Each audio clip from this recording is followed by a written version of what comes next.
చెప్పానత్తయ్య, తన వర్ష కాదని. నా మనసు మాట మార్చలేదు, నా గుండె చప్పుడు అబద్ధం చెప్పలేదు. తను జ్యోతినే. నాకు తెలుసు రాజీవ్. మీకు కూడా తెలుసా? మరి నా భార్య కోసం నేను పడుతున్న బాధ ఎక్కడుందో తెలుసుకోవాలన్న తాపత్రయం తెలిసి కూడా మీరిద్దరూ నాకెందుకు చెప్పలేదు? జ్యోతి మీద నీకున్న ప్రేమ వర్ష ఆశయానికి శాపంగా మారకూడదని చెప్పలేదు.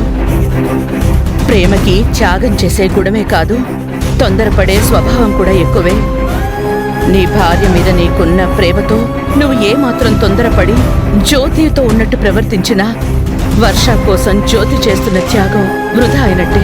ఆస్తంతా దాయాదుల పాలై ఆశ్రమాన్ని నమ్ముకున్న వాళ్లంతా ఏ నీడా లేని, తమ గోడు చెప్పుకోవడానికి ఎవరూ లేని అనాథలైనట్టే.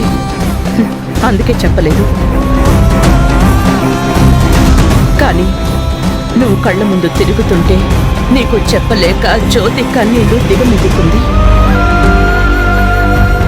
నువ్వు ఎదురుగానే ఉన్నా దూరంగా ఉండాల్సిన పరిస్థితి వచ్చినందుకు నరకం అనుభవిస్తోంది.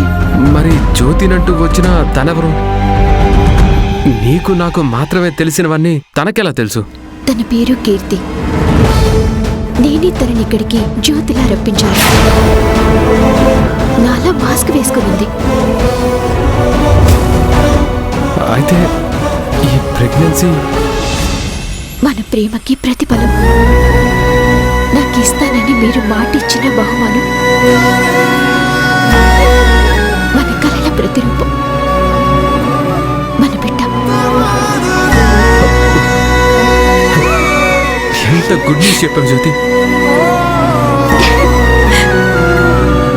నేను ఈ రోజు కోసమే ఎదురు చూస్తున్నాను.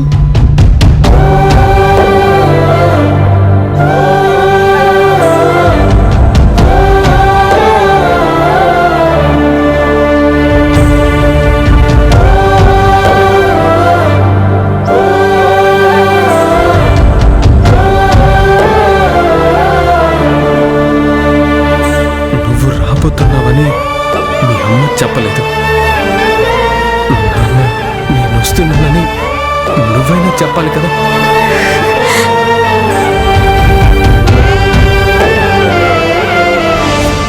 రెండు రోజుల్లో పెళ్లి. ఏం చేద్దాం అనుకుంటున్నావు? పెళ్లికి ముందే అమ్మమ్మ ఆస్తి రిజిస్ట్రేషన్ పూర్తి చేయిస్తానని చెప్పింది. అది అవగానే అందరికీ నిజం చెప్పి క్షమించమని అడుగుతాను. తర్వాత మనం ఇంటికెళ్ళి కలిసి ఉండొచ్చు. ప్రేమని పంచుకుంటూ జీవితం గడపచ్చు. సారీ దొరబాబు. అదే మండపంలో నీ చేత నా చెల్లెలి మెడలో 3 ముళ్ళు వేయించి నీ భార్యని చేస్తాను. నీ పక్కన భార్య స్థానం కోసం, నీ ప్రేమ కోసం నా చెల్లెలు చాలా ఆశపడుతుంది. నేనది నిజం చేస్తాను. మన ప్రేమకి గుర్తుగా నా కడుపులో పెరుగుతున్న బిడ్డ నాకు చాలు. రేపటి నుంచి పెళ్లి పనులు మొదలు పెట్టండి. ఎక్కడా ఏది తగ్గకూడదు. అన్ని సాంప్రదాయబద్ధంగానే చేయండి. మొత్తం మీ చేతుల మీదగానే జరగాలి. అలాగే అమ్మా. పెళ్లికి సంబంధించి ఏమైనా కావాలంటే అడగండి, ఏర్పాటు చేయిస్తాను. ఈ బాబు గారే కదా పెళ్లి కొడుకు? అవును, వీడే పెళ్లి కొడుకు, నా మనవడు.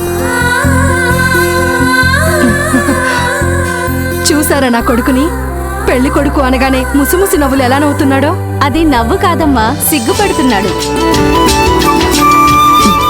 ఇది పిల్లల పెళ్లి మాత్రమే కాదమ్మా, చాలా సంవత్సరాల తర్వాత మా ఇంట్లో జరగబోతున్న శుభకార్యం కూడా. అందుకే చెప్తున్నాను, చిన్న తేడా జరగకుండా దగ్గరుండి ప్రతిదీ చూసుకుని పెళ్లి అద్భుతంగా చెయ్యాలి మీరు. తప్పకుండా. మీకేం కావాలన్నా మా దుర్గాని అడగండి. సరేనండి.